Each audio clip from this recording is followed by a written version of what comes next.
ప్రశ్న అర్జునుడు తలకాయ మొత్తుకుని కృష్ణుడి ముందు పెట్టాడు. చంచలం హి మనః కృష్ణ ప్రమాధి బలవదృఢం తస్యాహం నిగ్రహం మన్యే వాయోరివ సుదుష్కరం. కృష్ణ, నువ్వు చెప్పినట్టు అన్ని ప్రయత్నాలు చేశాను, కానీ నా మనస్సు నా వశంలో లేదు, నా మాట వినదు.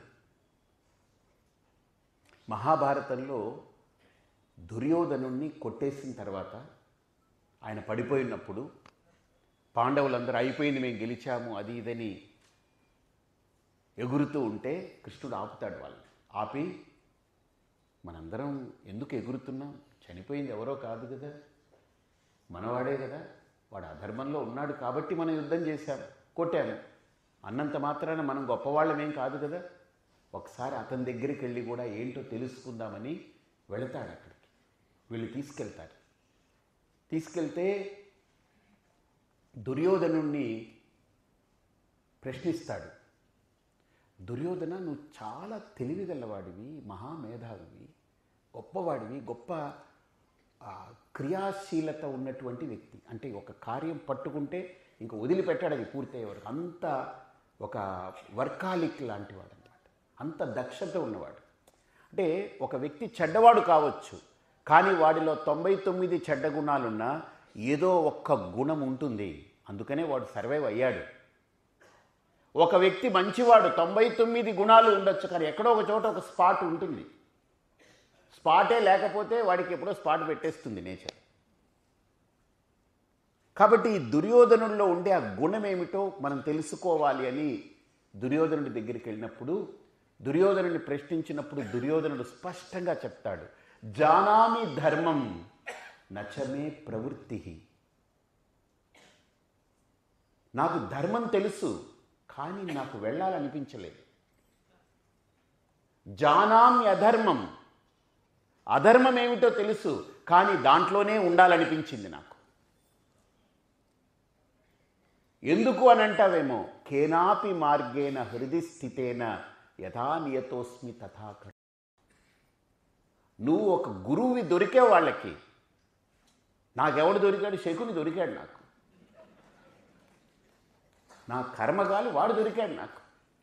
అసలే నా మనస్సుకి ధర్మం ఏమిటో తెలిసినా వెళ్ళనివ్వట్లేదు, అధర్మం ఏమిటో తెలిసినా దాని నుంచి బయటికి రానివ్వట్లేదు. అలాంటి ప్రభావవంతమైన నా మనస్సుకి నీలాంటోడు దొరికితేనా కాస్త కళ్ళాలు వేస్తుండేవాడివి, కానీ నాకు దొరికింది నా కర్మగాలి శకుని దొరికాడు. గమనించండి ఎలా ఉంటుంది మనిషి పరిస్థితి. అప్పుడు పాండవులకు అనిపించింది, అరేరే వీడికి సరైనటువంటి యోగ్యమైన గురువు లభించుంటే కనీసం వీడి జీవితం బాగుపడి ఉండేదేమో అని.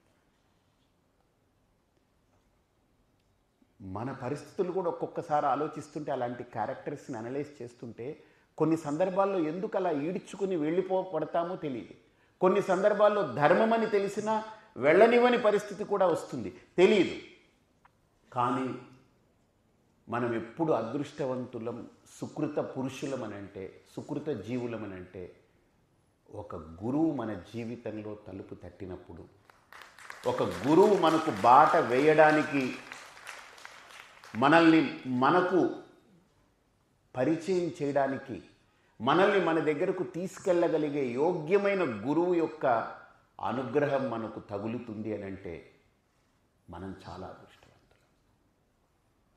అందుకే కృష్ణుని అర్జునుడు అడుగుతాడు, నా మనస్సు చంచలంగా ఉంది. చంచలం హి మన కృష్ణ, అసలు ప్రమాది బలవదృఢం, దాన్ని నేను ఎంత నియంత్రించాలనుకున్నా, ఎంత నా కంట్రోల్లోకి తీసుకోవాలనుకున్నా నా మనస్సు నాకు నిలబడట్లేదు.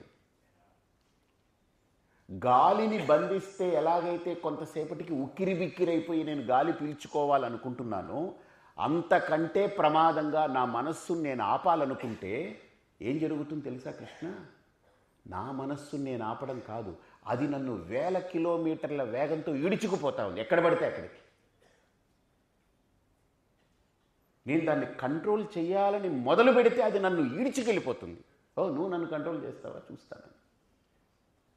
నన్ను ఏం చేయమంటావు? ఇప్పుడు సాధన మొత్తం ఈ మనస్సు మీదనే ఆధారపడింది. నువ్వేమో మనస్సుని వ్యవసాయాత్మిక బుద్ధి ఏకేహ కురు నందన బహుశాఖాహ్యనంతాశ్చ బుద్ధయ వ్యవసాయినం. నీ మనస్సు ఇష్టం వచ్చినట్టు ఎటుబడితే అటు స్కాటర్ అయిపోతే ఫోకస్ అనేది ఉండదు. కాబట్టి ఒక సింగిల్ ఫోకస్గా నీ మనస్సుని అన్నిటి నుంచి తీసుకురావాలి, ఒక దాని మీద నీ దృష్టి కేంద్రీకరణ చెయ్యాలి అని నువ్వంటున్నావు. నేను అక్కడ కూర్చుందాం అనుకునేటప్పటికి నా మనస్సు నన్ను ఎన్ని ముక్కలు చేయాలి అన్ని ముక్కలు చేసి ఈడ్చుకుపోతా ఉంది. నన్ను ఒక స్పీడ్గా పరిగెట్టే ఒక గుర్ర బండికి నా కాళ్ళు కట్టి ఈడ్చుకుపోతుంటే ఎలా ఉంటుందో అంతకంటే ఘోరంగా ఉంది నా పరిస్థితి. ఇది మనందరి జీవితాల్లో ప్రతినిత్యము మనం ఎదుర్కొనేటువంటి సమస్య.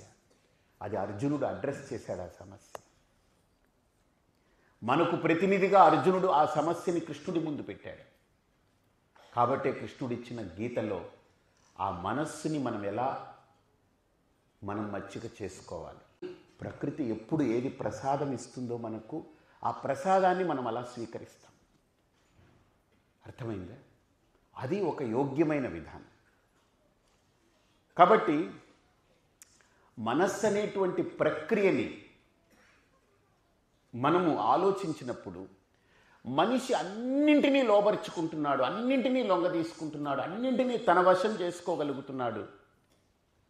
కానీ తను మాత్రం తన కంట్రోల్లో లేడు, తను మాత్రం తన దగ్గర లేడు. అన్నీ తనకు చెప్పినట్టు అవుతుంది, అన్నీ తను అనుకున్నట్టు అవుతుంది, కానీ తను మాత్రం తను అనుకున్నట్టు లేదు.